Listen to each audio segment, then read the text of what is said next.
Qu'est-ce qui vous met des étoiles dans les yeux? Qu'est-ce qui vous connecte à votre pleine puissance? Je viens de sortir de la séance cinéma du Roi Lion en 3D Dolby Cinema, mais c'était juste malade comme expérience. Pour vous dire, c'est pour ça que j'ai mes lunettes, parce que j'ai pleuré du début à la fin, à partir du moment où ça a commencé à faire poum, j'ai les larmes qui sont montées jusqu'à la fin, tellement j'étais connectée, quoi, un truc de malade. Et en fait, ça m'a reconnectée à quand je l'ai vu quand j'étais petite. Ce film-là, la première fois, il est sorti en 1994. J'avais 10 ans. Et je me rappelle que je dessinais le Roi Lion quand j'étais petite. Je commençais à le dessiner, c'est comme ça que j'ai appris le dessin.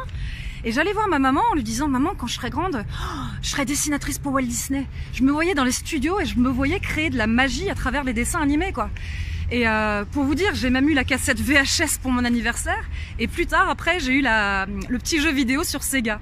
Et après, à 20 ans, je me rappelle que j'avais appelé un de mes chats Simba. Tellement j'étais fan. Mais je viens de comprendre le film pour la première fois de ma vie. Jamais trop tard. J'ai 35 ans. Et je me dis, mais tout est là en fait dans ce film-là. Les gars, c'est des génies. Walt Disney, c'est un génie. Le gars, il a tout compris.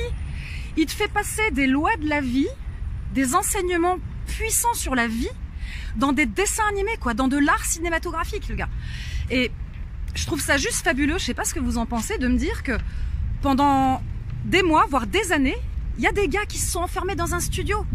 Les gars qui ont doublé les voix, les graphistes, les caméramans, les monteurs, tous ces gens-là, le réalisateur, ils se sont mis ensemble en équipe pour créer un chef-d'œuvre. Je trouve ça magnifique. Et c'est ça, le Roi Lion, c'est l'histoire de la vie en fait. On voit Simba qui, avec l'événement qui se passe avec son père, Mufasa, alors je vous cache pas que Mufasa, même dans le film de 2019, il meurt. J'espère que je vous ai pas spoilé. Il meurt quand même, je pensais que non, mais si, il est quand même mort. Et par la perception de son passé, en fait, il se fait chasser de la terre des lions et il oublie qui il est. Alors que quand il est petit, il sait qui il est vraiment. Il sait ce qu'il veut faire et il sait qu'il veut être et qu'il est destiné à être le roi de la terre des lions.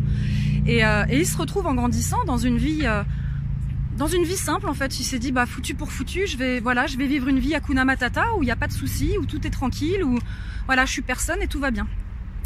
Mais à un moment donné, et c'est ce qui est représenté par Rafiki, le petit singe, c'est l'analogie que j'en fais, à un moment donné, tu as des signes de la vie qui te ramènent et qui te montrent qui tu es et vers où tu dois aller. Et on le voit bien, Simba, quand il retrouve ce petit singe, il voit son père à un moment donné qui apparaît dans les nuages, et son père qui lui dit « N'oublie jamais qui tu es, prends ta place, prends ta place ». Et c'est à ce moment-là que Simba décide, mais il prend la décision. Il prend la décision, il a le choix en fait. Soit il continue sa vie tranquille, pas de problème, où il n'a pas de soucis avec Timon et Pumba, soit il décide de prendre sa place et d'incarner véritablement qui il est. Et je trouve ça magnifique parce que pour ça, il a besoin d'aller défier justement ses ennemis et d'aller défier son passé. Donc il retourne sur la terre et il va défier son oncle. Et ce qui est magnifique aussi à la fin du film, c'est que on voit les lions se prosterner, on voit Simba monter sur le rocher, rugir de sa pleine puissance, et on voit les lions s'incliner devant lui. Et ce à quoi ça me fait penser, c'est que quand tu deviens véritablement qui tu es, et que tu reconnectes à ta nature profonde, en fait, les gens t'aiment pour qui tu es vraiment. C'est simplement ça. Et le film finit avec un générique, boum! C'est l'histoire de la vie. Et c'est vrai, c'est juste l'histoire de la vie, quoi. Et j'aimerais que vous me disiez en dessous de cette vidéo, vous, qu'est-ce qui vous met des étoiles dans les yeux? Qu'est-ce qui vous reconnecte à votre pleine puissance? Et qu'est-ce qui vous...